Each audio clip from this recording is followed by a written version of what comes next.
Well, if I didn't know better, I'd say it was the work of a vampire. I'm Eddie Webb. I'm Chris Spivey. And today we're going to talk about the spoilerific title, Billy the Kid versus Dracula.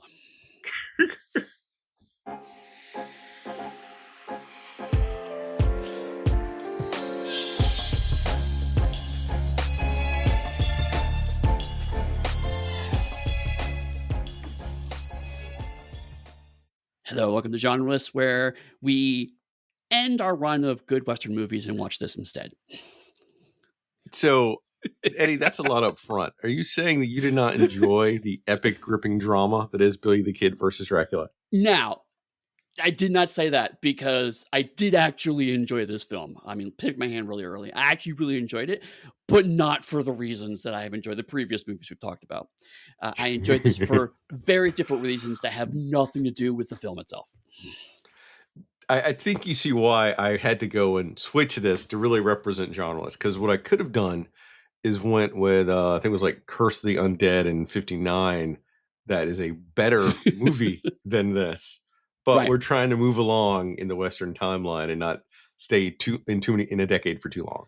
No, and actually, I'm glad you did. I'm actually glad we're doing this right before our break. Spoiler for how our things going. But if you've listened to us for a couple of years now, you know we're going to do breaks in the middle of this. Because we've been talking and dancing a lot around the fact that Westerns, because they were so popular, there are a lot of people who churned out just crap as a result of that. It's like, this makes money, so we're going to make a bunch of cheap Westerns. And we watched one or two that were done inexpensively, but were not cheap. And there's a difference there. This is a cheap movie in that regard. So I think it's a good example of a representation of here's the kind of stuff that was also being made, aside from the actually good Western movies. But it was a good choice because also it is exactly the right level of camp bullshit that, as a fan of old Doctor Who, I do appreciate. So this movie was made in conjunction with Jesse James Meets Frankenstein's Daughter. I did find that out in the process of researching this, and I was like, holy shit. And Apparently so they filmed them at the same time or something? Yeah, I think it was over 8 days. Now the thing is, I don't know if it was 8 days each. In my gut, it tells me they filmed both in 8 days. Is about 3 or 4 days per film. Is what my gut tells me is what happened. Right. Because this director's, I think, is known as like one shot. So it goes, shoots it, done. Moving on. The bullet point that stuck out to me and it told me everything I needed to know about this movie was that this movie was completed with a budget, and they were under by $25,000. They had saved $25,000 in the making of this movie. That's called high quality cinema. That is efficient cinema. And again, like finding out it was filmed with Jesse James Meets Frankenstein's Daughter, it reminded me of when we were talking about Doctor Who run, about how in 70s Doctor Who, they would try and find ways to build the sets and structure things so that way they could save money by spreading the cost across different serials. Or we haven't talked about this much, but a lot of the Mexican El Santo movies, similarly, they would just constantly reuse sets, plot devices, even rewrite scripts that had been done 5-6 years earlier and just reshoot them again to save money. And so this definitely felt in that same kind of ethos of this is by every definition a B movie. Oh, good, because I didn't know how you're going to feel about this one. I was like, ooh, this is either going to be a hit Eddie's sweet spot, or he's going to drag me how I drag him about Batman Returns. No. This is, well, first of all, this in no way, shape, or form competes to the cinematic masterpiece that is Batman Returns. But also, I know it excels it. Neither is this Mask. So, I'm sorry, it's not what? Mask. Thank you. I couldn't quite hear the word until you added all the extra vowels into it. Right, exactly. No, one of the things though is I know there was when people interviewed, I forgot David Carradine's dad, who is Dracula in this. Although did they ever call him Dracula? I can't remember off the top of my head. Yes. Couple times. Is that he said of his entire career of good movies and bad movies, there's only one movie he ever hated being in. This movie. In fact, I have the exact quote, which is, quote, "I have worked in dozens of the greatest, and I have worked in a dozen of the worst. I only regret Billy the Kid versus Dracula. Otherwise, I regret nothing. He has literally only one regret this entire career, and it is this motherfucking movie." And I think I read somewhere in reports that he might have been drunk the whole time too. So it's like all I'm sorts not of oh, surprised. I'm not surprised. I love it. Yeah, no, this is, and like when I was, so okay, by the title alone, I'm like, okay, I'm not expecting quality. What I was expecting was something that we've danced around quite a lot, and we keep saying maybe at some point we should do a run of, which is Hammer horror films. And I was like, it's about the right time periods, maybe to be something schlocky in that very specific vein. But Hammer Films was a British company. This was an American film, and so no, it's not in the same vein as Hammer, because Hammer films are schlocky, but they present themselves very earnestly. They kind of, we're making serious horror films, but on a very low budget, and it ends up being an interesting level of camp as a result of that. This is And slightly Hammer different. This horror is just films mhm. usually have a little bit of the sexy in it. This Sure. does not. No, this is more like, this feels more like a kids film in weirdly in some ways. It feels very cartoony in a very different way. So like it's not, it's in the same wheelhouse of 50s 60s cheap horror film, but the end result is pretty different. Again, the title alone pretty much tells you everything you know. And again, perhaps unsurprisingly, it has more in common with Mexican cinema than with British cinema in that regard.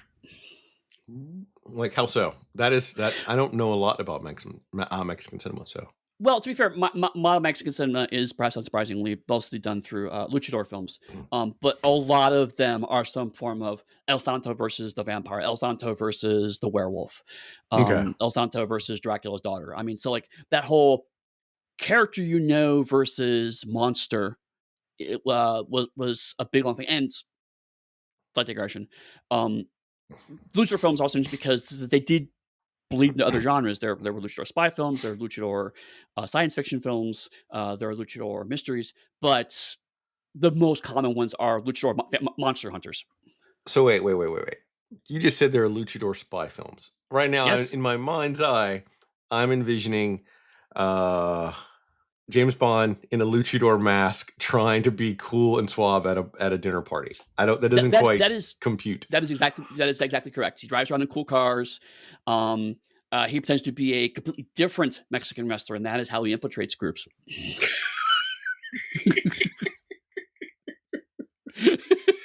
Oh my god! At some All point in right. time, we genuinely should do like a short El Santo run, because I think you would really enjoy / hate me for that. Wow. Now I'm all right. I'll think about that for a minute. But yeah, so like it's to go back to point, like it's definitely a different style of cheap horror film, and horror is even a very nebulous point here. It's only horror because a monster is involved, and that monster is Dracula. But the Are we even actual sure he's a monster? He's more like a magician in this movie than a sure, vampire. right, um, and we'll get into the every expense was spared to make this guy look as supernatural as possible. Um, but functionally, you're right. He's basically just dude who mesmerizes people and occasionally turns into a shitty rubber bat. And he can teleport, obviously, to some extent, which I find Right. fascinating. By super turning the camera off, having him walk off screen, turning the camera back on. That is top of the line budget, Eddie. The Harry Hammerhouse films, fantasy films, have more special effects than this fucking movie does, right? And Harryhausen? Yeah. before anyone says it, this film is, of course, not historically accurate. In case I need to reinforce I figured that was pretty clear from the literal beginning of the film, but Well, you never know. People might have thought that Billy the Kid could have been this 30, 40-year-old actor really running around. Billy the Kid was, I think, shot by Pat Garrett when he was 21-ish, 21, 22. right. Hence It the is kid dead. part. Right. But there also been constant stories and rumors that Billy the Kid really didn't die there, and people cropped up for like Oh, decades sure. after saying, "I'm Billy the Kid." So, in some aspects, you could say that it's historically accurate because this person is definitely not Billy the Kid because he got his ass kicked by everybody and their brother. Um, and he's just saying that to impress the lady. Yeah, yeah, because it's without going too much into the film, like the fact that he is Billy the Kid is extremely debatable and only seems to come up enough times to justify the title of the film. This whole film feels like it started from the title and worked its way from there. He acts a lot more like Roy Rogers did than Billy the Kid would. Right, he is. I have mentioned before my perceptions of kind of what I thought westerns are going to be and what the protagonist would act like and whatnot. This is a great Yeah. example of what I thought westerns were going to be like when we go into this run. He is generic, bland western guy, except worse at his job somehow. So then, then I want to hear, in your opinion, did I structure the first arc of this Western run properly? Yes, completely. Yeah, you Okay, absolutely did. good, because it's going to get a lot more iffy next time around. Fair. But I mean, as far as like if we stopped here, right? Or if people listening going, "Hey, I'm kind of done with westerns because we have a lot more to talk about." If people like me are going, "Hey, I don't really know much about westerns. I want to get a sense of what early westerns are like." This is actually a really good kind of curation of here's a bit of a weird way to end that particular run if you were to do it that way, but still, it's a case of okay. Here's one final example of how other stuff could possibly look. Um, but also, this is a good choice because it does also show something that we've been touching on various points is that each of his movies is a Western plus something else. It's a mystery, it's a noir, it's a romance, it's a revenge story. And this one takes it to that logical extreme of like, it's also a monster hunter thing. And it's still a Western. Like, nothing about this movie stops being a Western, right? Yeah. The only inversion is that the outsider who comes into the community to disrupt things does not do it to bring justice, but rather is the one who causes the problems. If Dracula never showed up this movie, nothing would happen. Dracula is the inciting incident, and normally that would be the gunslinger or the marshal or whatever coming into town. In this case, it's Dracula coming into town, so it is kind of inverting the tropes. But I really do not want to put that level of competence and artistic craft onto this film because it certainly does not earn it. It's just by coincidence, it happens to fall in line with that. What I will say positively off the bat for this movie is that Carradine, I think, is a model they used when they shaped the 70s Marvel Dracula. Oh, yeah. Yeah, for those of you who remember our Tomb of Dracula run, there's definitely vibes of that in this movie. Completely agree. I don't know a lot other than that about this movie. I mean, This is the second time I've ever seen this film. this is the first and probably the last time I've seen this movie, but Because I watched it for Haunted West. you know what? I could see this being a touchstone for that. I don't know. Because we're going to talk about the actors when we get there, pretty much. Right. You probably know more than I do, but okay, let's dive in. So the Osters, a German couple, are sleeping outside and see a bat. The wife, Eva, becomes worried, giving her daughter, Lisa, a cross to hold while she sleeps. The bat turns into Dracula, who attacks Lisa and drinks her blood. Credits. That's the cold open of this movie, which, to be fair, first cold open we've seen, so it's interesting to see that. Why would you sleep outside just on the ground when they have this lovely wagon that was right there? Because they can't shoot inside a wagon? I mean, yeah, no, it's. I mean, let's. Okay, before we even get into that, right? Like, you see them outside, and then the movie cuts to a picture of the shittest rubber bat I've ever seen. 18 seconds in this movie, and this movie's already telling you, by the way, if you thought this movie can be good, let's get this right out in the open. It's not. Does the bat have a top hat, or is that just the design of the bat? Because it looks like he's wearing a little top hat. I did not notice that, but certainly I did notice that I could.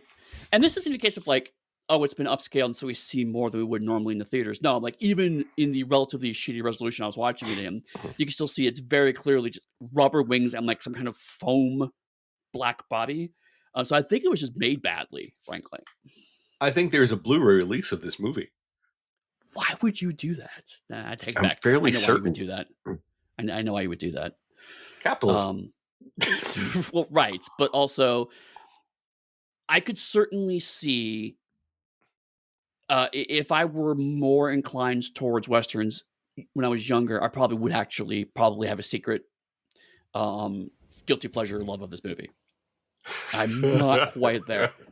Like if this was like Flash Gordon versus Dracula, I probably would love it even more, right? You know, some kind of Yeah. campy 60s thing. Doctor Who versus Dracula would be even better somehow. Like, and not even like the TV Doctor Who. I'm talking about like, you know, the movie Doctor Who. Peter Cushing versus Dracula. Yes. Yes. But they can't make it a Doctor Who movie because those are already vampire movies. No. See, Peter Cushing will play both parts, you see. It would save on the budget. Right. Exactly. And there'll be a hijinks when he would trick his way into the TARDIS and then try to bite Susan. Yes. See, this movie's writing itself, frankly. There wasn't a Susan for the Peter Cushing movies, were there? Yeah, there was. thought But she was like 10. I thought they called her something else. It Because shows you how I have rarely I've watched these those. movies more than once for my sins. I watched them once and then I was done with it because that's not my doctor. It is. I secretly love them as a kind of what if someone made a parody of Doctor Who while also actually having a Doctor Who license? Then we're talking about the Fox movie with Paul McGann. No, that's just bad. That's also canon. Whereas the Peter Cushing ones are technically not canon, which I disagree with, but that's not true. I thought that RTD, look at that. We're so into oh this no, movie, you're we're right. talking about You're Doctor right. Who. RTD put Peter Cushing in that previous things, didn't he? Yeah. So it's all canon. All doctors Right. bioregenerate.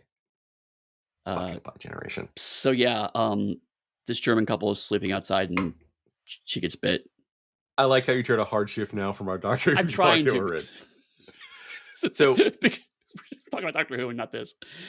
Unlike in Doctor Who, where it doesn't matter if you use a cross as faith in it, it has to be a cross. So if you knew that vampires don't like crosses, why would you put the cross in her hand and like tie it up her hand and not around her neck, as we see so frequently done, right, in everything else? It was so a large chunk of this movie, and it starts here, but like it really hits in my head about 15, 20 minutes in of like, do they actually know how vampires work? Nope. And like part of it is because, I mean, obviously you and I both worked on Vampire the Masquerade, but even then, vampire myths kind of become weirdly codified in the 80s, 90s-ish, right? And it's like, okay, the quote-unquote things that everyone knows vampires actually don't really get solidified until about 50 years ago. So in the 60s and 70s, it was a bit looser, because again, we talked about this a bit during the Tomb of Dracula run. It's like what people think the vampire myth actually is all comes from Bram Stoker's Dracula, and more specifically, movies made off of that book. Right. And that's a very specific type of vampire, because then you get into vampires from different regions, different cultures, and everything else, and how they operate. Like there's an array of different type of African vampires that are vastly different than any of the European style vampires. Right. But this movie reads like someone had the plot of the 1940 Dracula movies explained to them once in a bar while drunk, and then wrote a script. So it's like, crosses repel vampires, I guess. In what way? All right. And so I really want to know, because watching this made me really think about Buck Rogers and the Space Vampire. Because when they bit people, wait for it. When they bit people, they kind of had like a sucker effect on them. Yep. Mm-hmm. So there weren't two distinctive bite marks. And this vampire who bites people is either like nuzzling or maybe like slow gnawing on them, because there's multiple spots of blood all the time. There's never like two bite marks. Oh, right. There's a whole problem with how do you visualize a vampire has bitten this person in a way that reads well on a movie screen while also somehow being a mystery for the characters. And some movies find interesting ways around this, like Space Vampires, weirdly enough, actually does do this. This movie relies on everyone just being a fucking idiot to somehow miss the gigantic bite marks on their neck. But my point is, it's not like 2 teeth marks. There's like 4 to 6 all the time. Like he's Right, bite here, bite here. I can't. Or maybe his fangs aren't really working that well because he's an older vampire. So it takes right. him a little time to get the fangs working. Like, Dracula needs some Viagra. It happens. So yeah, that was like the first 2 minutes of this movie. Yeah. Okay, let's move on. Dracula is picked up by a stagecoach riding in the middle of the night by Mrs. Bentley and her brother, Mr. James Underhill, going to the wedding of Mrs. Bentley's 18-year-old daughter, Betty, who's being married to Billy the Kid.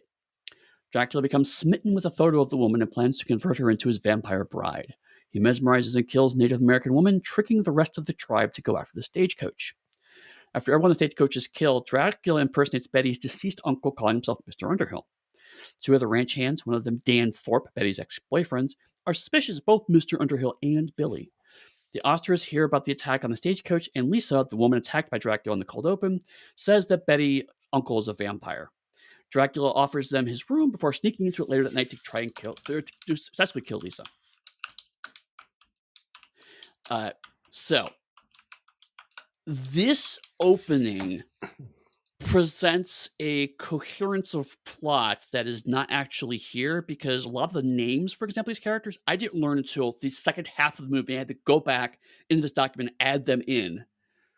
So, like, for 2/3 of this movie, it was just Betty's ex-boyfriend until finally someone says Dan Thorpe. It's like, oh, is that his name? And so I have to go back and add it, right? So this presents a picture of we're going to introduce all the characters, but it's nowhere near this coherence. Something that we didn't point out before that we should now is that it's a weird thing from how they shot this, because some of these films are supposed to happen at night, and you can tell they're most definitely shot during the day, which then adds a weird layer if you're dealing with vampires who technically can't operate in the day to some extent. But then it depends on which version of you're going with, because sometimes they can operate in the day, but they have less power. So it's mixing mythologies that it's not intending to do. I think it's more budgetary constraints here than that. So it's interesting because, like, I did see that, and I was going to call it out in my notes, of like, okay, haha, vampire walk around the day because it's just lighting, right?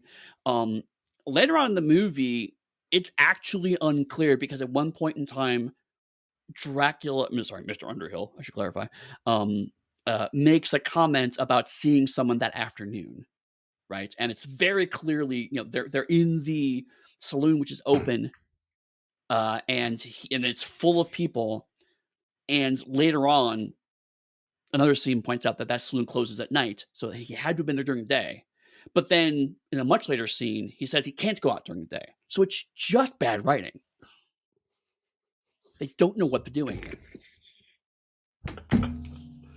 Yes, but I figure we should point out here, because it's technically also the scene where he killed the other daughter was supposedly at night, and that was definitely in the day too. Here, yes. They say they picked him up at night. It's pretty bright to be nighttime. Right. No, yeah. And your point is valid. Like, that was a pretty common in a lot of vampire films of the time, because just night shooting wasn't really a thing that you do cheaply or even easily. Technologically, it wasn't even possible in a lot of ways. And that's one of the reasons why a lot of the 40s films just end up inadvertently doing some noirish things, lots of shadow, because that was the only way they could sell "This Is Night" for the bright lights they had to use to actually film with. And even when we did Kindred the Embraced, we talked about the fact that, like, what was night was very clearly our shitty video camcorders can't possibly record at night, so we have to record in gloomy twilight. So it is a thing, and it's happened often enough that you almost call it a trope of early vampire films. But no, it's actually even worse than that.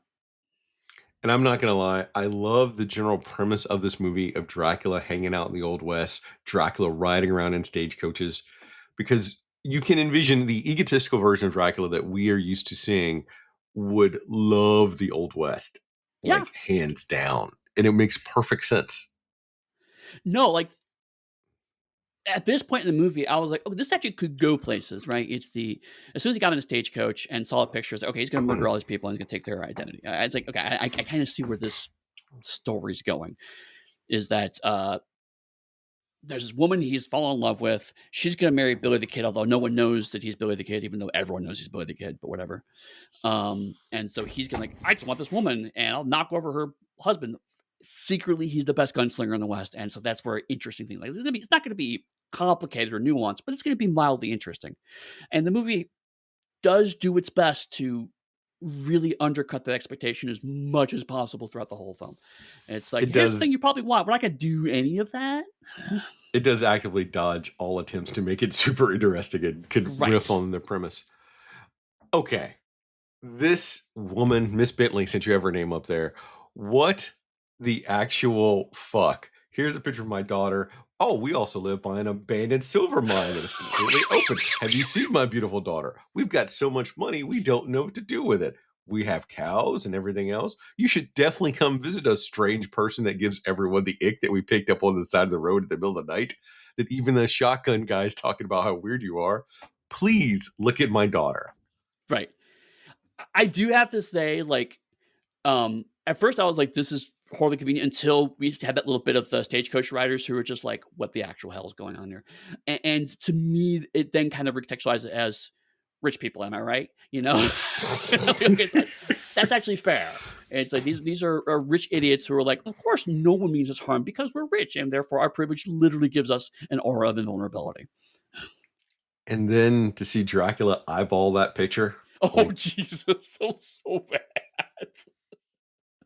whoa. It's If now this is going to someone's sound. Go ahead. Sorry. I was like, if someone stared at your daughter the way he stares at that picture, you probably would be very upset at him. We'd be scrapping. Yeah. But we've already established she can't be hurt by bullets. We know that soon. So We get there. Oh, Jesus. okay. This I found this really weird and hard to say, but this movie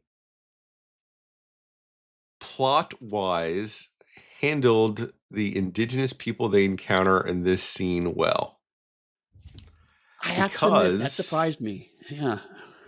because they were like, hey, we know these people, we're friends with them, they're gonna let us eat with them and everything else, we can go about our business, and we're all 5 by 5. And even when the Native Americans were actively attacking, even then people were like, oh, no, it's not them. It must be somebody else because they wouldn't do that. Right. At no point do we have the well, obviously they're savages and that and they will never go to that. There was none of that. It was all part of Dracula's plot. And to be fair, this is the most interesting Dracula is in the whole movie. His plots become way worse after this. But at this moment of like, I'm gonna sidle up to this Native American girl, kill her, and then have them kill her in the stagecoach, so I can just walk away from that and claim their identity scot free without having any blood on my hands, metaphorically, is actually pretty clever. It's just sad that Yeah. this is the only part where it's actually clever. Then he is overcome, Eddie, with his sheer raw emotion for the daughter. Jesus. Yeah. So I can't believe I was saying that, but it is. Am I saying it's the absolute best? No, but I'm saying it No. is well done for a 66 movie, And especially given some uh, stuff we've seen. put a pin in that, but like there's also gonna be another surprisingly good bit of inclusivity later on in the film too. It's like this movie has a lot of things in its favor, but again, everything about it makes you think that these are accidents rather than intentions. What I do know for certain, though, is that whoever wrote this script has probably definitely read The Lord of the Rings. Why do you say that?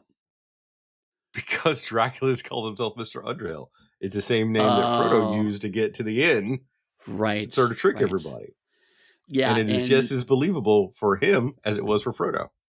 and this was around the time where the Tolkien movies, or Tolkien books, were getting popular again from the 60s and 70s. So And I know you could be thinking, Underhill, well, it's because he's Dracula and he's going to hang out in the cave. No, it's because of Tolkien. I will put my money it is sure. because of Tolkien.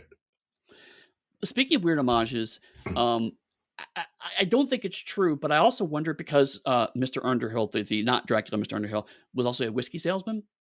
I was wondering if is that a stagecoach homage? I think so. Just from Okay. how he was acting and was trying to give out free samples, and our guy was doing samples and Yep. drinking the Hmm. whole time. And I was like, wait, this just feels a little too close to how it was on a stagecoach, and they're in a stagecoach on top of it. So it's like I Yeah. feel like this has to be an homage. Essentially, they like slammed those two characters into one because it was Yeah. like the Hmm. doctor who wanted all the free samples and our whiskey salesman, so they turned him into one. And he even, if you squinted, looked a little bit like the doctor. A little bit. Yeah. Yeah. Um, and because he's on screen for like 5 minutes, and that's not even an exaggeration. You have to pack a lot into that small space. So like for what they did, it was fine. Although it was amusing because how the characters later refer to Mr. Underhill when they think Dracula's the same person is very different from the Mr. Underhill we actually see, which raises other questions that I'll get into a bit later. But at that moment, I was just like, again, my limited knowledge of westerns because of this run, I was like, I feel like that's an homage to another movie, which I was proud of myself to go. I'm now recognizing how movies relate to other movies in this run. I am too. I was going to comment if you had said it. Like, how does it feel to be able to do those now with westerns? All right, this Betty, Bill, Dan thing. Right. So we've established, I think, here is that Billy the Kid, going by William, I think now, has been there for 5 years, I think, according to the plot. I think so. Yes. So that's how he got his job and everything else, and that's how Betty and he fell in love. Right, and he's in But charge of the other ranch hands. Yeah. so I'm trying to figure out their timeline because if Dan was with Betty before this and Billy's been there 5 years, does that mean that he sort of like interceded in the middle of them, which is why Dan hates him so much? And then that makes me question how old Betty is given this Right. timeline. Because she's Right. supposedly really young, which is what the mom is saying, but then that 5 years seems off. I know I'm So putting too much thought into it given this movie. To be fair, I actually did think about this too. I kind of can because I was waiting for the movie to answer this question. I was like, I think I know where this is going, and the movie never answers it. But my headcanon, as it were, was that they were childhood boyfriend and girlfriend, right? As they were kids, they were dating in the way that kids sometimes have boyfriends and girlfriends. So And Dan and Betty yeah, Dan and Betty, were yep. childhoods. Okay. And then when she becomes, 16-ish, Billy comes into town, and then she falls for him because he's the handsome stranger in town, and this is what sets Dan off. Okay. You probably don't, but do you recognize Dan or No. who his famous son may be? I even narrow it down. No, I don't know. It's Kurt Russell's dad. Oh, wow. Now, I can see a bit of Kurt Russell in him, but not only because you pointed it out to me. And for other people that are curious, Wyatt Russell would probably be the more well-known Russell now, who is a U.S. agent. Okay. Yeah, yeah. All right. And that's Kurt Kurt Russell's son? son. Okay, Yeah. it's a thought. He and Goldie Hawn. Huh. Okay. So all connects I together. know too much about Kurt Russell. It's Clearly. because as bad as a movie it is, I saw it at such a young age. My Kurt Russell touchstone movie is Big Trouble in Little China, and then I spiraled out from there into other Kurt Russell movies. To be fair, that's a good starting point to WrestleMania, as it were. It's a bad movie, but It is. for a little like a 10-year-old kid watching it, gold. Absolutely. Okay, I just wanted to work out that whole Dan, Billy, Betty thing because it's important, I guess. Right. So the Oscars show up in town. This is where there's a passing reference to one of them uses German. So it's like, okay.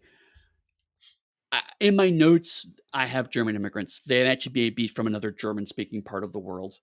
But this is straight up, all of Eastern Europe is basically one country as far as America is concerned. Because like, oh, we know all about vampires. And it's just like, Transylvania and Germany are very different places. Well, if you remember your X-Men run, look at this with Dracula, and when Dracula falls for Storm, how Dr. Doom and all other dictators fall for Storm. Nightcrawler talks about his village of people knowing all about Dracula's. It's true. It's true. He's Eastern European, so that would infer all Eastern Europeans would know about vampires. Exactly. It's just like, here's your pitchfork, here's your torch, and here's your knowledge of vampires. You get that when you're like 14. It's a genetic memory. There you go. Genetic memory. A genetic memory where, but there's this interesting is the wrong word. There's this notable dynamic of where her husband, who as far as I can tell never gets a name, kind of plays off like he doesn't believe it, but also is like basically just kind of shut up about it. And the daughter, Lisa, the one who was bit, mind you, it's the only one's like going, "Hey, I was attacked by a vampire. Maybe be worried about this." All right. I will push back. I will say that unnamed husband is fully aware of it, but he also knows that talking about it will only get them either ostracized or killed by the vampire. And he is fair, right both those in things do both happen. instances. Right. So he's not wrong.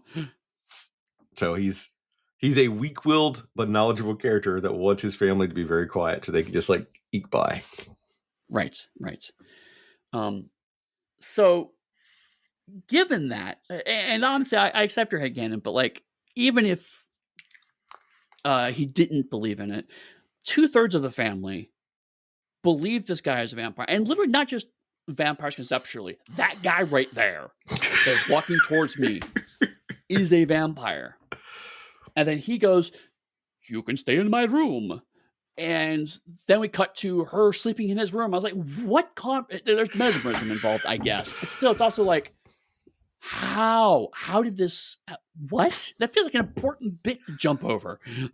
He gave them the googly eyes. So With the red light it's nighttime and the googly eyes. That must mean that he is at full power. I'm adding in for the movie now. So he went from like 20. So it's in skill rankings, he went from like 20% googly eyes to about 80% googly eyes, and it worked. So on the character, she's literally a skill. It says googly eyes. That's the role power you roll against. Yes, you call it mesmerism. I'm calling it googly eyes from how he does it when he does. No, yeah, that is some straight up Third Doctor gurning right there. And the fact that he broke out papers and convinced the sheriff, "Of course I'm Mr. Underhill. Look at my paperwork." That doesn't have a picture, just like a name. There's no pictures, there's no drawings, it's me. Which goes back to something I think I pointed out in the first episode of this run, is one of the beautiful things about the West is you can go over one town and totally reinvent yourself as a new person, and no one can say shit about it because they likely don't know. And to the movie's credit, that was actually one of the points in the plot which didn't bother me, that other people could go, "Hey, that's ridiculous." Like, no, I actually do believe that part. And the fact that then people immediately fall in line under Mr. Underhill, because the movie does take a very briefly, but does take a moment to explain that his sister, Betty's mother, is the person who owns a lot of the industry in the town. We talked about it before, like she owns the silver mine and whatnot. So since they're all dead, he is functionally in charge of this whole area now. And so, like, if a guy comes and going, "Hey, I'm the person who basically more or less owns all the business in town.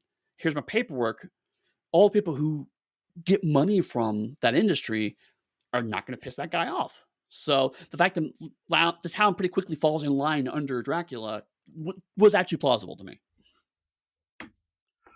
Oh, all right. Now that you've mentioned the Third Doctor, this feels very much like a master plan with Richard Delgado. Oh, it does.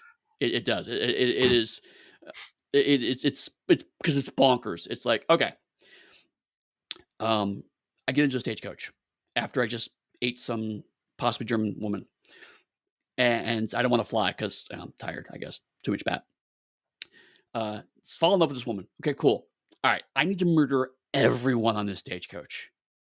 Okay, I will trick a Native American tribe to do that for me, steal their paperwork, go in by myself into this town, and pretend to be a mine owner. Okay, cool. Now I'm here. Oh shit, there are 3 people that know that I'm Dracula. Can't kill them here, so I'm going to lure them into my bedroom and then bang against it like a rubber bat against the window until I eventually make my way in. Kill her in a very obviously vampiric way, so the people who know about vampires know I did it. To really shut the fuck up. Yes, I'm absolutely the vampire you think I am. And then tell the town, "No, I'm totally not a vampire." Then then the plan, well, next part of the movie, but like the plan goes even dumber from there. But it's like, it's just like, just kill them all, man. And Just murder them. when he finally meets Betty, like he rolls up in there and he goes, "You're more beautiful than your picture." Eddie, if that was your uncle, your aunt, the first time you met them and they rolled up on you and did that, is that not creepy as all hell? Oh no, it's 100% Hello, creepy. relative. And also, Betty's just like, completely like, yeah, no, that's absolutely a thing that this uncle who I've never met would absolutely say to me, and it's perfectly fine and in no way, shape, or form weird. By the way, my mother is dead, and maybe I should have opinions about that. But no, I'm gonna instead have creepy uncle just talk to me and be cool with that. And you get Billy, who's there. Is it utterly ridiculous that we're at this point, and now we're just kind of starting to talk about Billy the Kid? He's such a non-entity in this movie at this point.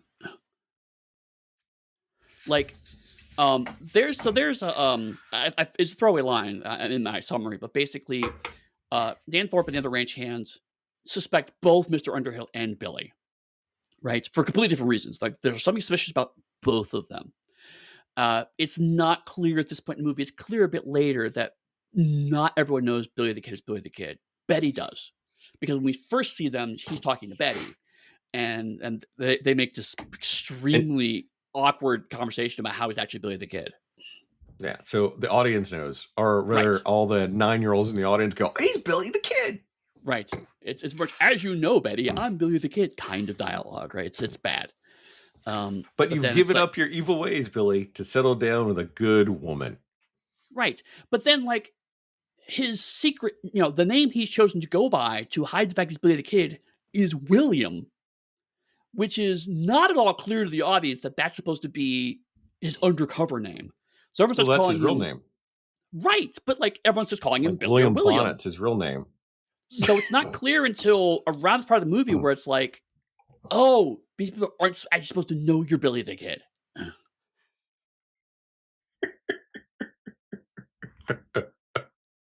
So when they're suspicious of Mr. Underhill, I'm like, oh, okay, cool. So maybe the plot is that the ranch hands are going to figure out this plan and they're going to get killed by Dracula, and that will put Billy on the track. No, it's dumber than that.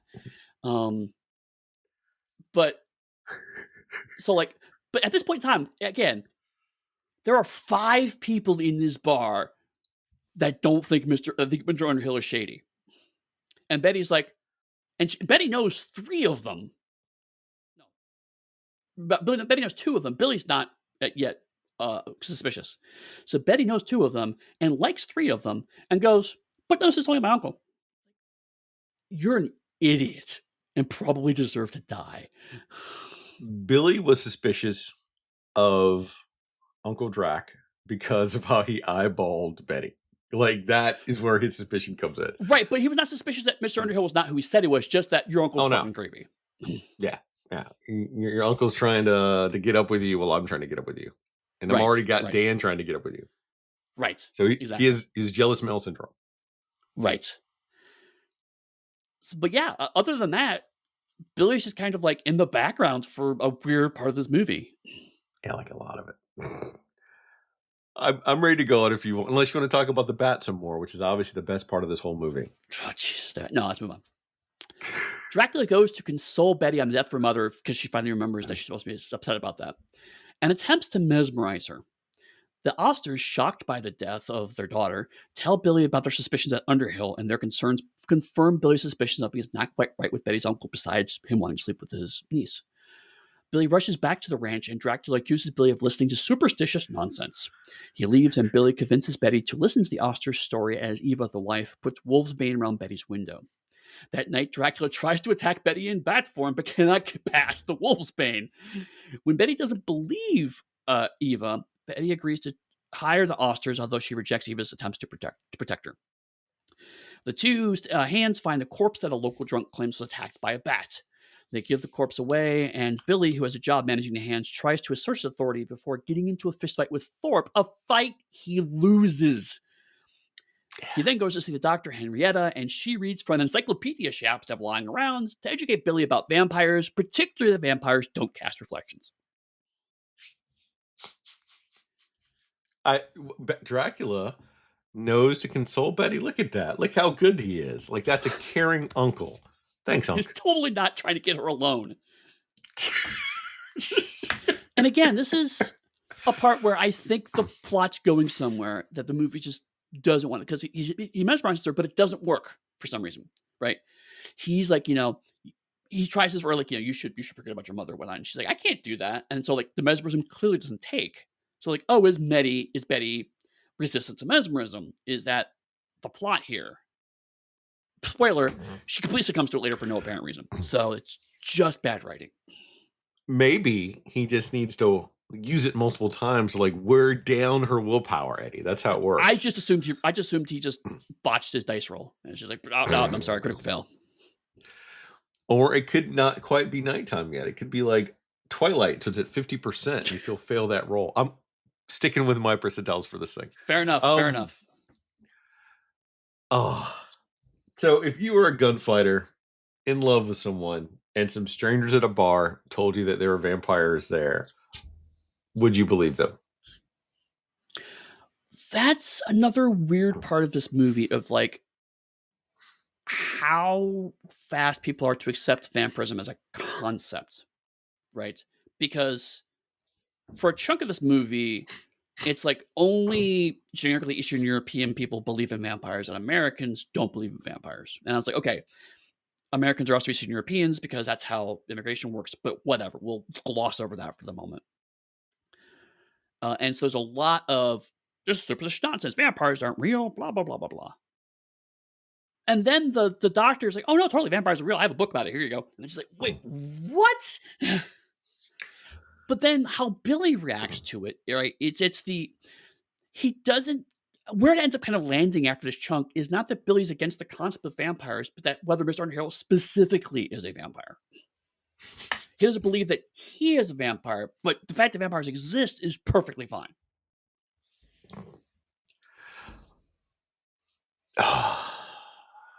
So I'm torn on it. I know it's used to move the movie along, and I don't want this movie to be any longer because it's the perfect length for what it's trying to do. So that's why it works.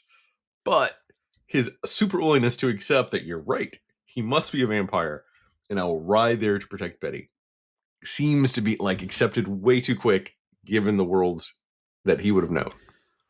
The only pushback I will give is one, the 19th century, as you well know, was a weird intersection of superstition and scientific thought.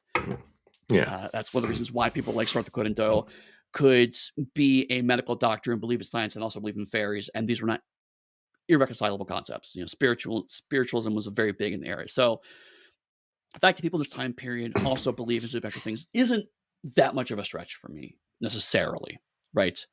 Yeah, because spiritualism did hit like a big boom around the 1870s again. Right. This would have been probably around the 1880s for Billy. Right. So that's not that big of a deal, right? And he had in two separate scenes had the Oster saying, "No, seriously, he's a vampire." Right. And so to go to what he considers to be a medical professional and have her go, "Oh no, actually vampires are real." I could see him going, okay, so it's not just one group of people saying this. Well, it's not quite how. So first, he has to get beat down by Dan, like beat down by Dan, Jesus, which is ridiculous to have Billy the Kid beat by a random ranch hand, like. And it's even a straight up fair fight too. It's not that Dan got the jump on him from behind and hit him with something. Just no. And it's a fight, I will point out, that Billy kind of starts. I mean, Dan's being aggressive, but Billy doesn't de-escalate. He escalates the situation and then gets his ass beat. Which, funny, I love this though. I think Henrietta is the VP of this movie, VIP of this movie. Yep. Because Billy goes in, she's like, "You're perfectly fine," and then she slaps him where he got hit on the side. Oh, I love it. Henrietta was amazing, right? Like, I was like, I want an entire movie about this middle-aged woman who was married to a doctor and basically decided, I'm going to keep my husband's business going and fuck everybody else. And she's funny and she speaks multiple languages and she just has no fear of anybody and doesn't take up with anyone's bullshit. I'm like, she's fantastic. I love Henrietta. Yeah. I also think her last name in the movie is Hull, which is kind of funny in of itself as it is, Mhm. because there's a whole bunch of boat jokes you could make because she's not really a doctor, but they're calling her Doc for Yeah. short, and her last name's Hull, Doc like Hall. the hull of a boat. Yeah. Docks, boats, dock. Yeah, yeah. The Yeah. whole array of jokes right there they Yeah. built in for people Yeah. if they want to go there. Right. But the fact that she didn't break down the book, are you saying in German? Well, my German's not very good, but Right. And it's just like, what? So, I mean, if you're a doctor, you probably read at least some Latin, and now you read at least some German. And it's just we've like, why are established. you not the star of this movie? She said that much like you, Billy, I'm not very educated, but let me read this medical tome Yes. to you. I was like, not very educated. By what standard, Henrietta? But I chalk that as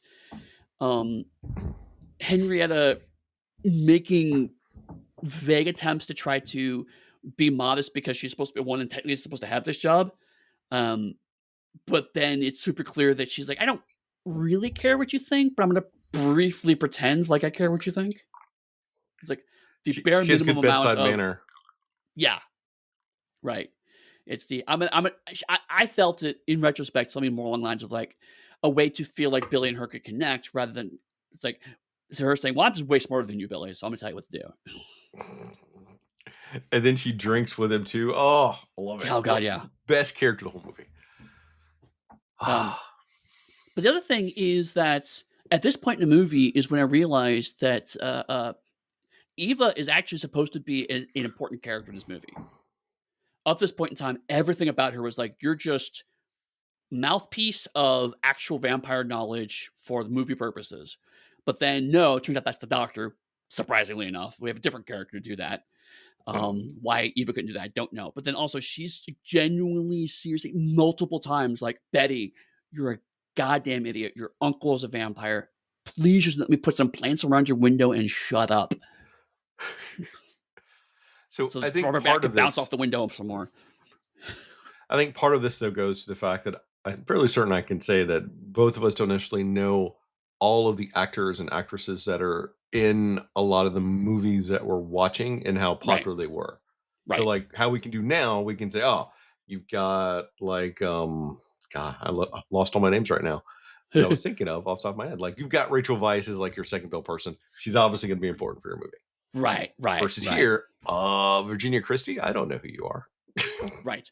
But it may have been a case like, yeah, maybe she was like actually a moderately popular actor and says, okay, we're going to rewrite this part to expand it to give you more to do. Because I remember when I later looked at her IMDb page, she had a whole bunch of credits. So it means she was in a lot of shit. Okay. So of course Okay. they made her important. And I think she also did Folgers commercials, is what I saw too. That's huge. That's money, man. Like all the actors that go over to Japan and other places do all these commercials, they make a shit ton of money. Oh yeah, no, totally. I do agree with that. To the point where I know we've been also rewatching Brooklyn Nine-Nine, kind of just something to have in the background. And I remember Nine there was a nine. whole subplot about Terry went over to Japan to do commercials because as an English speaking black man, he was very popular in Japan. You know. And I think I mentioned to you off air. I don't know why, but my kid loves Brooklyn Nine-Nine. She started watching it Mhm. with her cousins like a year ago. And now it's become like her show that we watch as a family. And we're almost the end of that 8 seasons of it. Yeah, it's a lot. Nah, ridiculous. Um, but yeah, so but I mean, back to this movie. This whole middle section is would be really interesting and fun if either Eva or Henrietta were actually the protagonist, right? But ostensibly it's Billy, and Billy just literally fumbles between much more interesting women characters that really should be in charge of this movie. He's not compelling. Like, No, I understand that he is our protagonist that they want to be, but when he's off screen, I don't think about him. I think about no, Betty. I think about like all the other characters, literally except for him. Dan was a more compelling character than Billy is. yeah, actually, yeah. Um, and of course, I mean, and this isn't a case of like carroting, stealing a show or anything. It's like no, he is the problem. Betty also arguably is not very compelling either, right? Um, I would, but she's also not written to be compelling, so I don't yeah. put that much on her. And then she's quickly benched. Like there's Right, some glimmers. She could do something. Then nope. Like stop moving. right. Literally stop moving. But you're playing the character who shares 50% of the title of his movie, right? You Yeah. know, Johnny Guitar, which was a movie that's essentially obviously and intentionally not about Johnny Guitar, was more present in his movie than Billy the Kid's movie, where he's obviously and intentionally supposed to be the protagonist. Oh, Yeah. Maybe the only gunplay we had was when they were trying to shoot that can early on, yes. and he missed the can in the air, and then they shot it along the ground later, which means they got someone else to come and do it because they cut the camera away from it. But just Yeah, not so feeling the character. no, it's a good point. So, using violence extremely loosely in this definition, Billy has been in two violent circumstances. We're halfway through the film. Billy's been in two violent circumstances. He misses the can in the first one with his gun and loses the fight in the second. Which now, the more we talk about it, makes me go back and think that this person's just someone who says they're Billy the Kid. Right. More and more in my mind is what I'm thinking.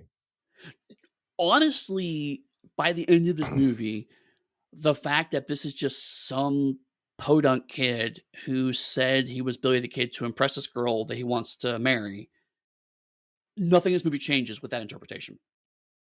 It becomes more realistic, actually, is what it does, Well, which is why he right. loses his fights. He can't shoot anything. Well, I meant a lot of people are going, he's not either he's not Billy the Kid, or they start reacting to him as if, okay, well, if you're Billy the Kid, you're a problem, and his inability to adapt to that change um works just as well, with no dialogue changes. Like the actual plot of the movie doesn't have to change to adapt to it. It's like it could be perfectly valid that way. In this case, Dracula just Dracula's mistake in that case is just because he happens to come into town where he didn't kill off the people he fed from earlier, and B, Henrietta happens to be there. Which again, Henrietta is more of the protagonist of the movie. But anyway, anything else?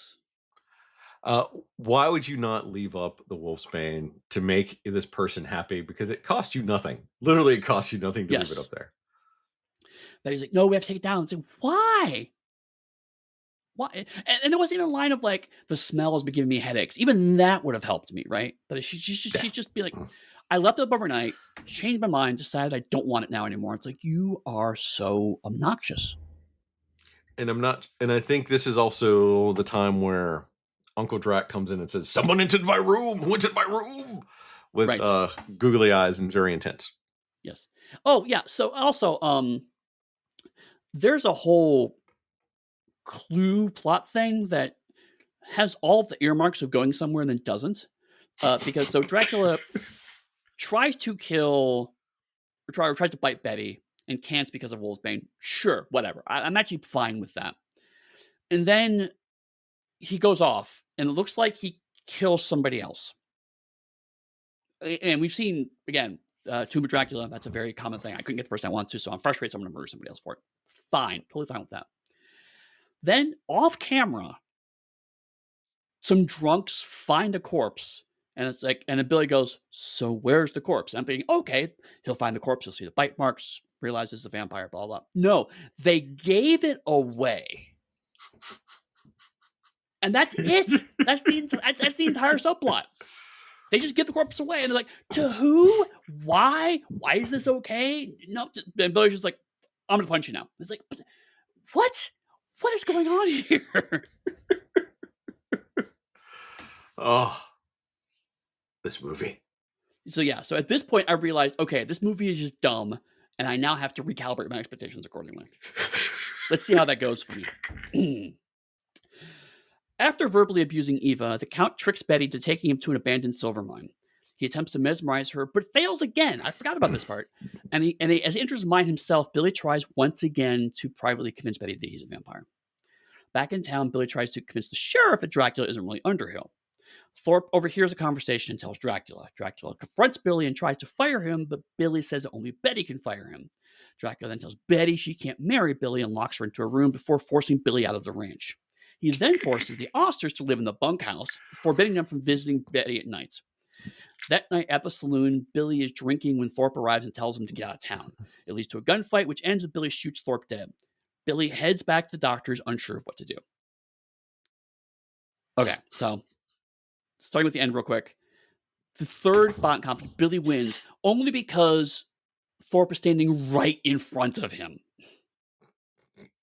Like literally, they're about maybe 3 feet apart. You could say that he used some trickery to shoot out the lamp and then shoot him. So you could kind of say that. I will give Billy this. This is the best gunfight he has the whole movie. That is faint praise. Yes. But anyway, so Dracula says, Eva, you're a horrible person. You shouldn't be doing this stuff. Which again tracks because she's the only person onto him. And because she's now working for Betty, he can't just straight up murder her. Because he had a window he could have murdered her and didn't take advantage of it. But now he's like, okay, so what I'm going to do is I'm going to take control of this household for myself. So then if I have control of everything and that's clear, and I can control through Betty, then I can get these people out of here and I can deal with this problem. What he really needed, though, was a tissue decompressor, and that would have solved his entire problem where he could have shrank them down to doll size and left them around to scare people. If only he had a tissue compressor and a rubber mask, it would just would have been so much easier. And so anyone that doesn't know, that is a master joke from Doctor Who. Right. So he takes her to the silver mine and tries to mesmerize her and fails for a second time. No, so at this point, she takes him to the silver mine very specifically because she's driving the carriage. No, that's right. She's like, you should go see the silver mine. That's right. No, and he's like, that's fair. He's like, come into the mine with me. And she's like, no. Yeah. And so like, okay, this has been twice now. Clearly she's immune to mesmerism. Wearing her down.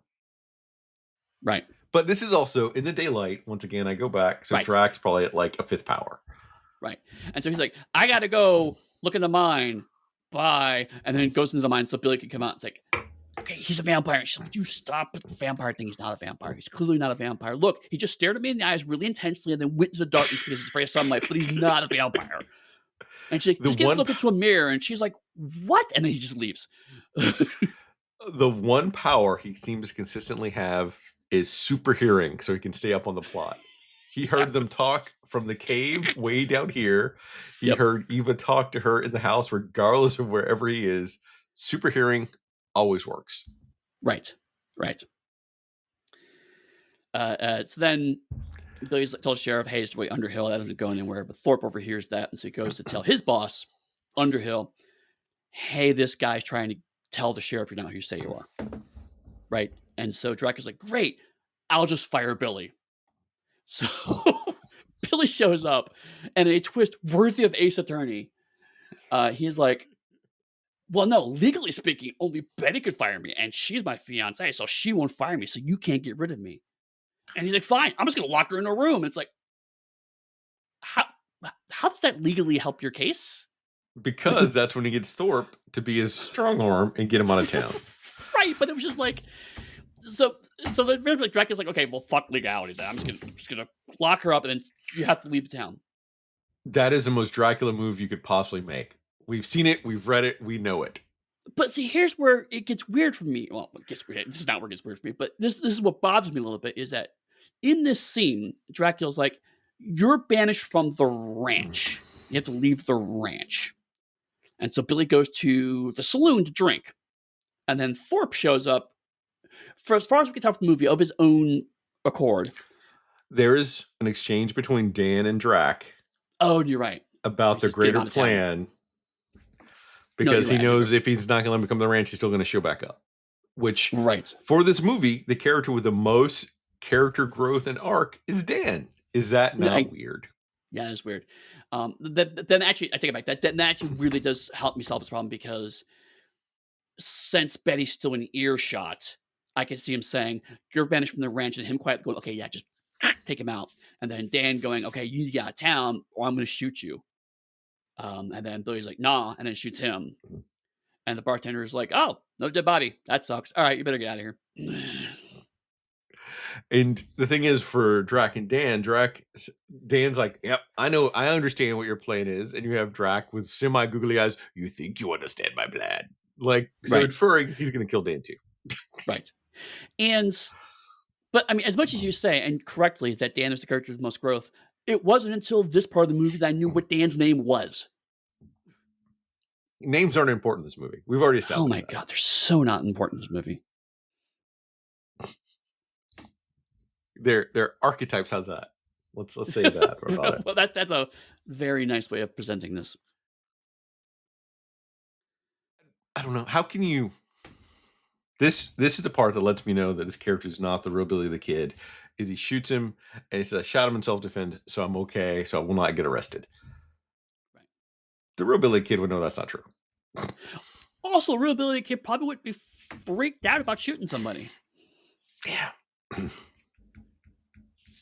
And through all of this, and this is the other thing that is so wild to me, like the kind of subplot through this is that Eva has now tried like 4 or 5 times to do something about Dracula. And she's gotten reasonably far. Like she's insinuated herself into the household with Betty to try to protect her, and then even when Betty's objectively telling her stop this, she keeps doing it. Dracula shouts her down, and she's like obsequious, but also then immediately tries to undercut him when his back is turned. Like Eva's trying her best to keep this woman alive.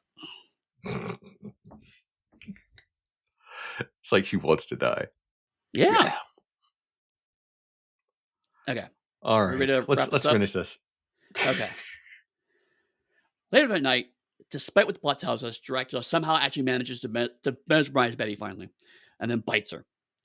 The next morning, Eva notices the bite marks and tells Billy to get the doctor who confirms it's the work of a vampire because that's in that medical journal that she has.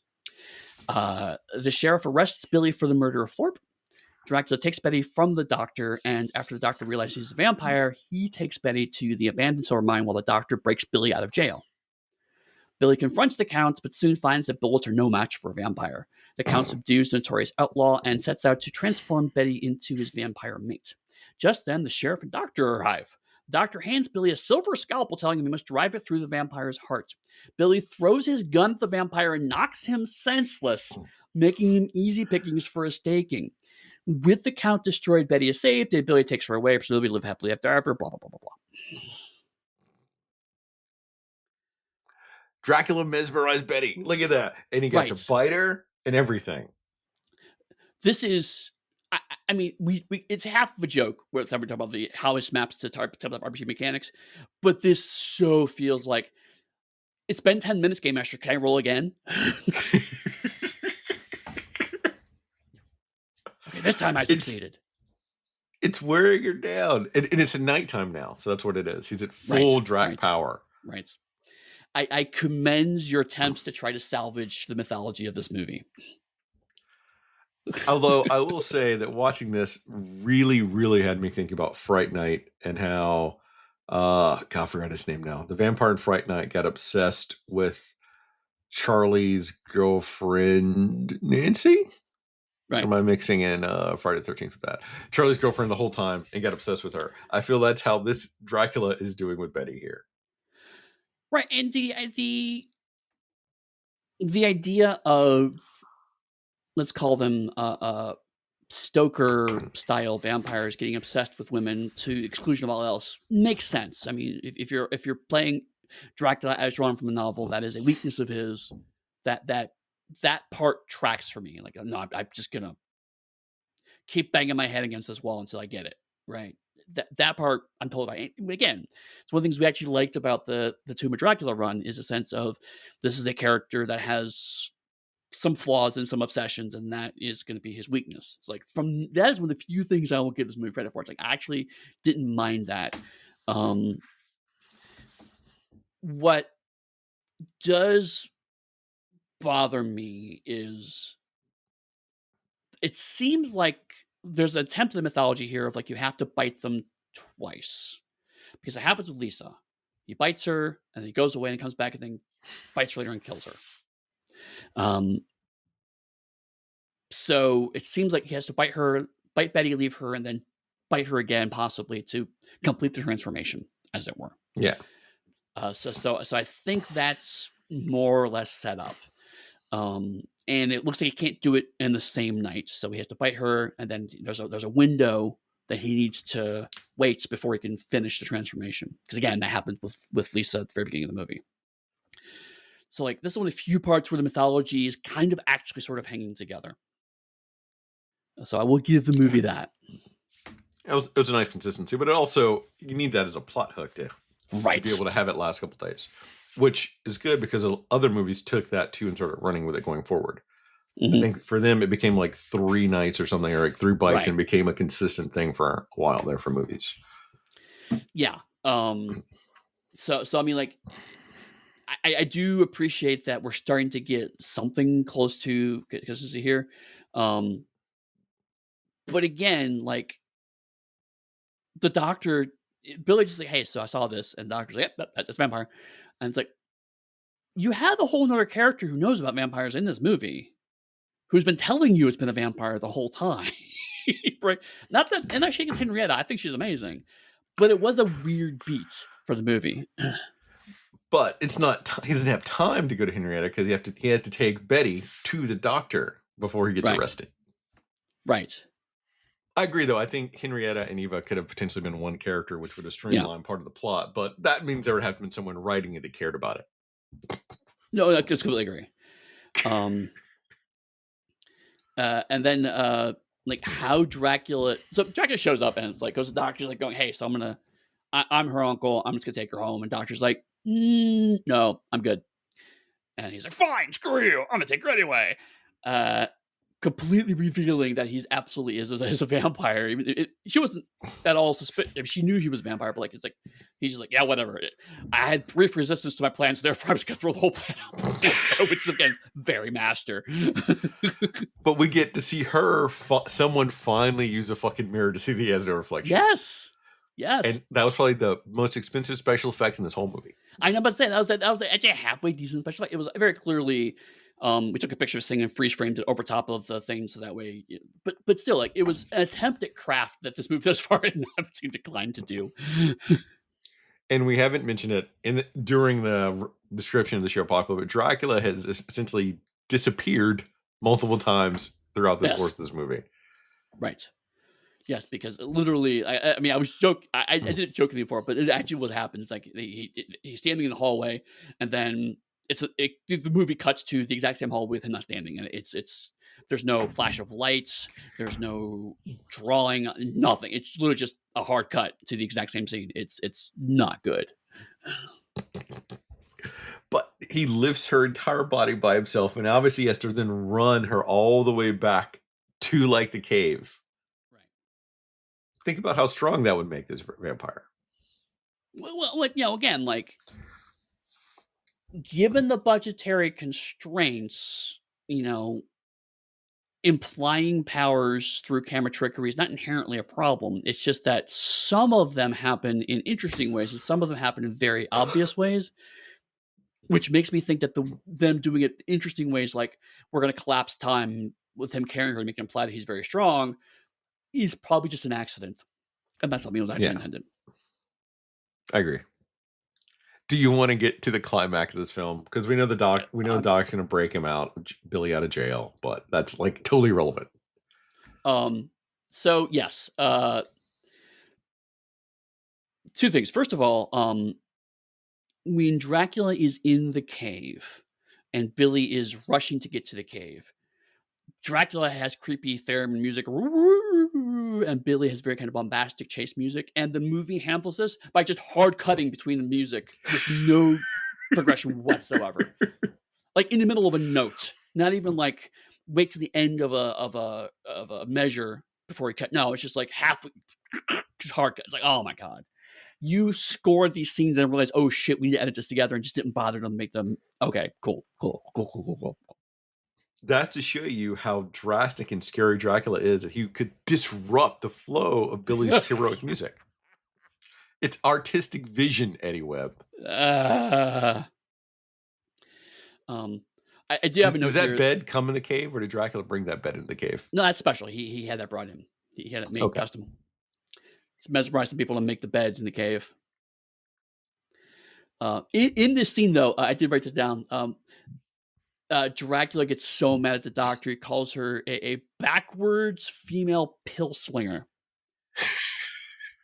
which is the most interesting line in the movie. In fact, it is one of two I actually bothered to remember.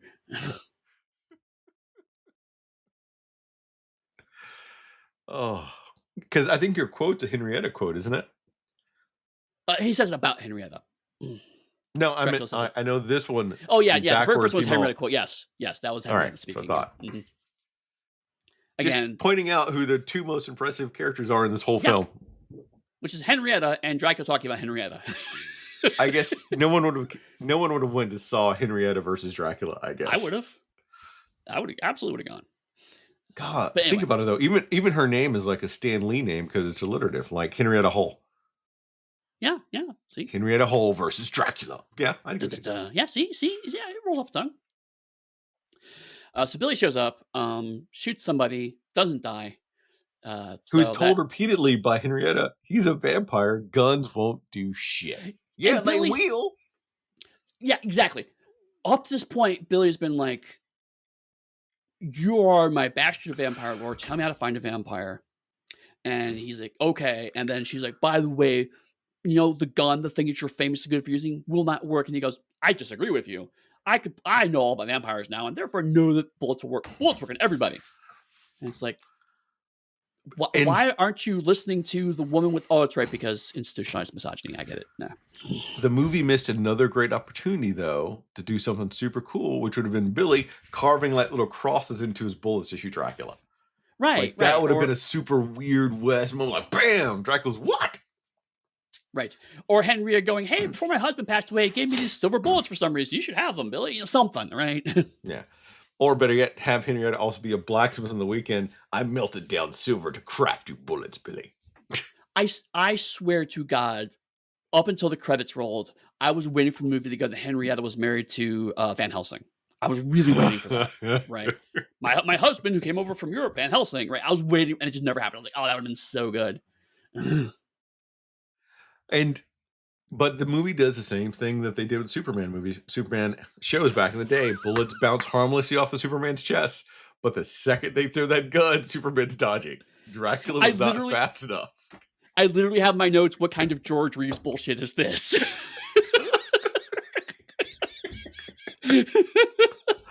Oh, I love it. I love it. I thought the exact same thing of like, bullets don't bother me. Oh, shit, a gun. And then it's even worse than that because it does actually apparently hit him. I mean, even though we don't see it on screen, but apparently it knocks him out. And I'm just like, Dracula, terror of the night, undead lord, is knocked out, cold-cocked by a gun hitting him in the temple and falls down. I'm like, what the actual shit is this movie?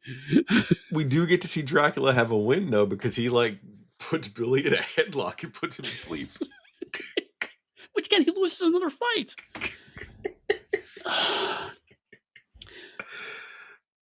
If Henrietta was not in this movie, Billy the Kid would be dead, just straight up. Yes. And Betty would be his undead love for eternity. Yeah, right. So, question for you. We know that Billy in the end gets to stake him because Henrietta brought her scalpel to stake him with. Once again, the most prepared character. But we see a bat fly out of the cave as he's staking Dracula. What is that? Clearly a setup for a sequel they clearly thought they were going to get. Was Dracula actually projecting? I didn't know vampires could do that. See, if I were to make a sequel of this movie, dear God, why would I? But if someone had to put a gun in my hand, it's like, you will write the sequel to Billy the Kid versus Dracula, or we will murder your family.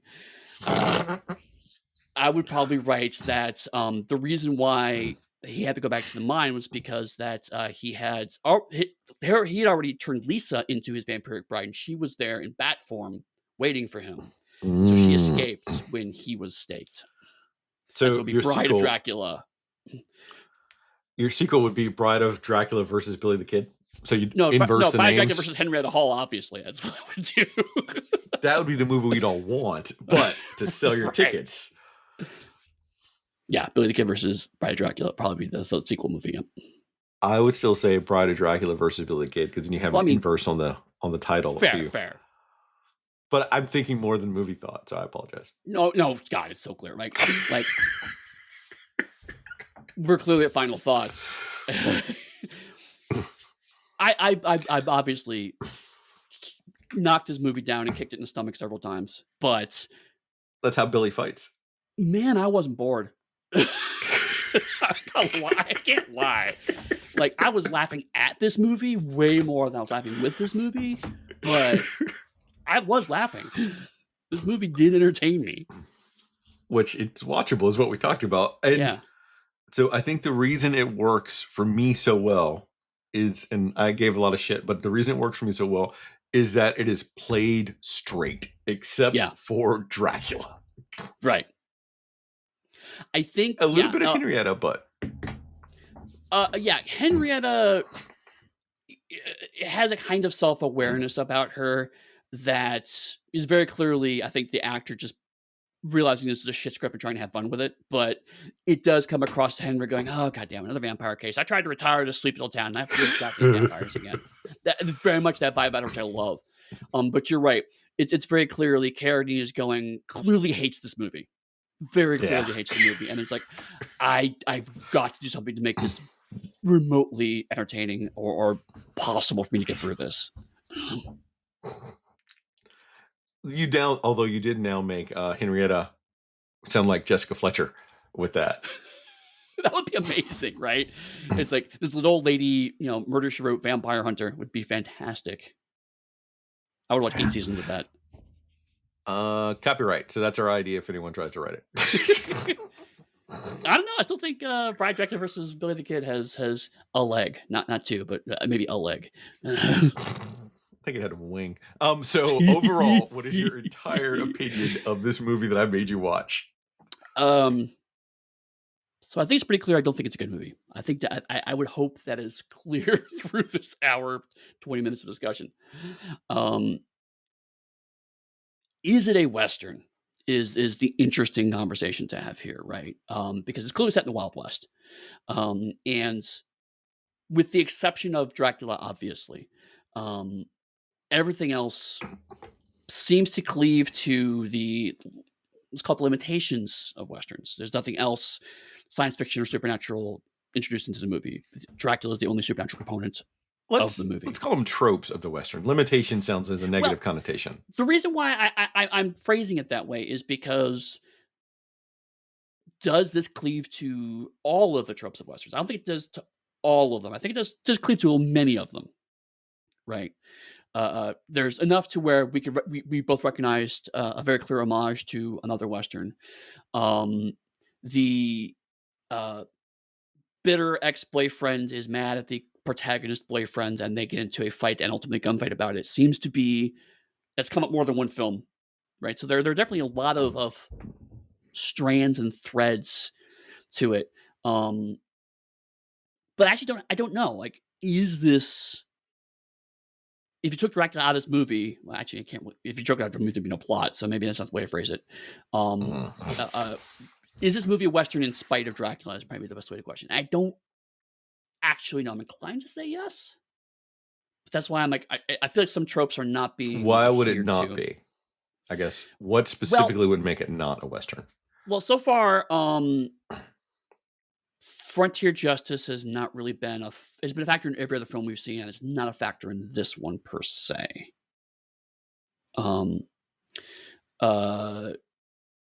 Although Billy does ostensibly go to murder the widow or the uncle of the owner of the town because he thinks he's a vampire. So I suppose maybe it is valid.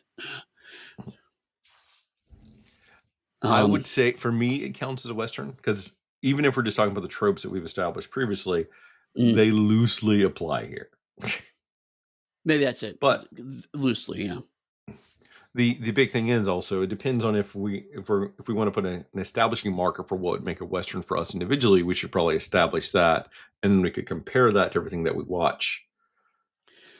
Sure, I'm in a place where both because of my limited knowledge and also for the purposes of this podcast, I'm trying to limit to the movies we've seen thus far and how this connects and compares to them. I mean, obviously, from a quality level, it doesn't compare because it's so much better than. No, I'm kidding. I can't even finish that sentence. But in terms of the overall trends we've seen across these movies, we do see abuse of power for personal gain. That's been a common thread for a lot of these movies, and we see that here as Underhill subverts authority to progress his own nefarious needs. That's a, very similar to Johnny Guitar, very similar to the Oxbow incident in terms of that regard.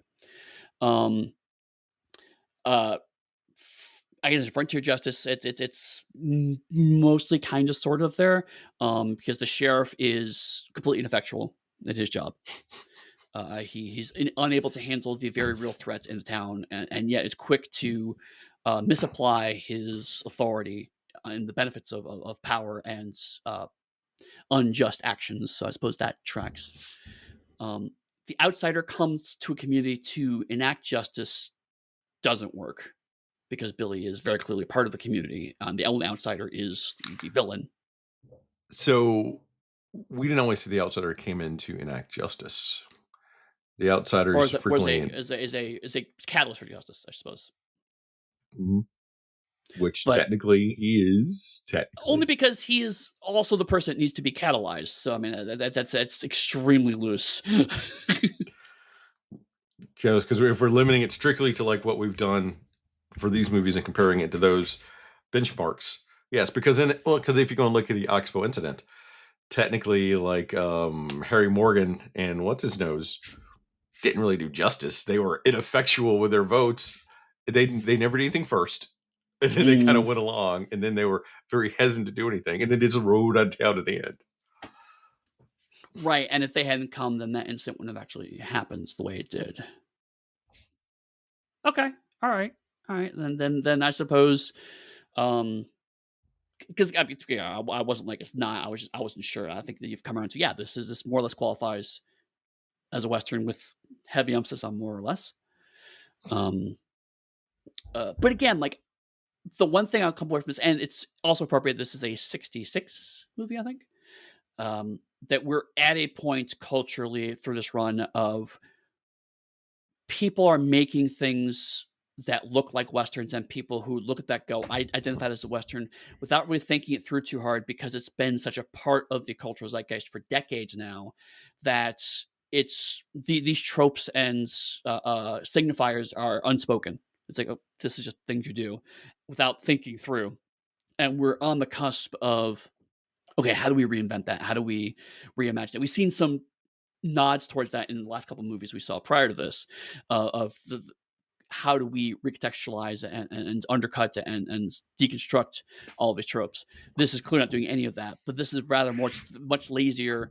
Well, we know how westerns work now, so we're just going to do something that fits roughly in that mold. And after discussion, it does more or less work in that, but it is extremely slapped together. Because if we want to start looking at a broader range outside of the specific ones that we're watching, comparing it to those, this is around the time where I think the Wild Wild West is going to start airing because the Western genre is starting to die off and they're trying to be replaced by the spy genre to some extent. And this would be, I Right. think, early days for the Wild Wild West. So they're already like getting ready to do different things and play some more with it. Yeah, actually, I did wonder. There were a couple of sets in this movie, particularly the hotel room above the saloon that Dracula had. Then Lisa was in.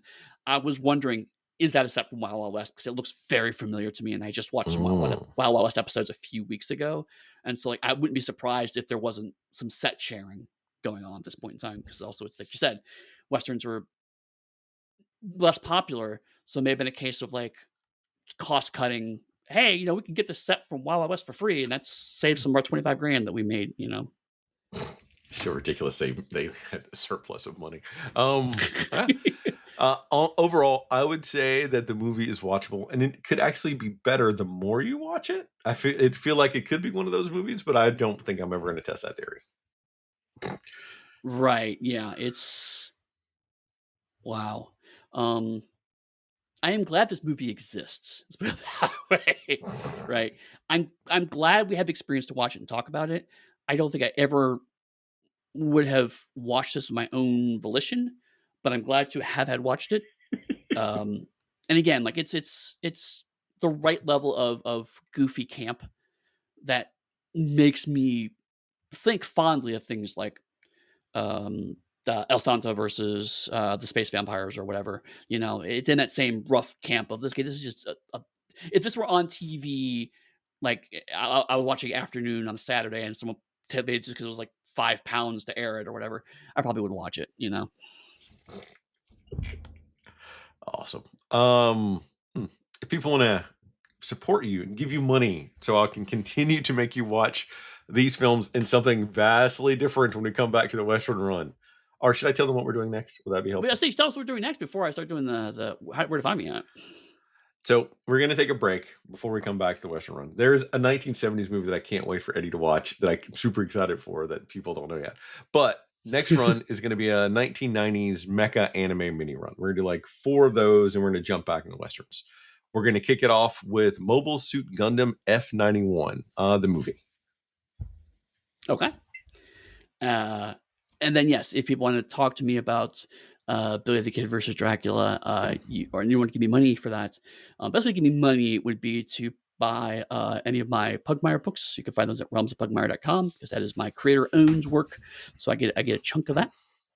But otherwise, you can find my stuff at pugsteady.com or on the Darker Hue Discord, where I'm sure we'll be talking a lot about this movie. So one of the things that I sort of hate is that we can't talk about them today because no one else knows we're doing it, and we're Right, ahead in our recording cycle. So right. yay for us, we're doing that. But um, if you want to support me, you can go to my Patreon. It's like Harlem Unbounding with Chris Spivey, where I drop game stuff and I drop special episodes of Genreless on there. Or you can go to my website, darkystudios.com, and buy one of the scant few copies left of Haunted West. There we go. So pick up Haunted West and go, it's the work of a vampire. And Oh, see you next time.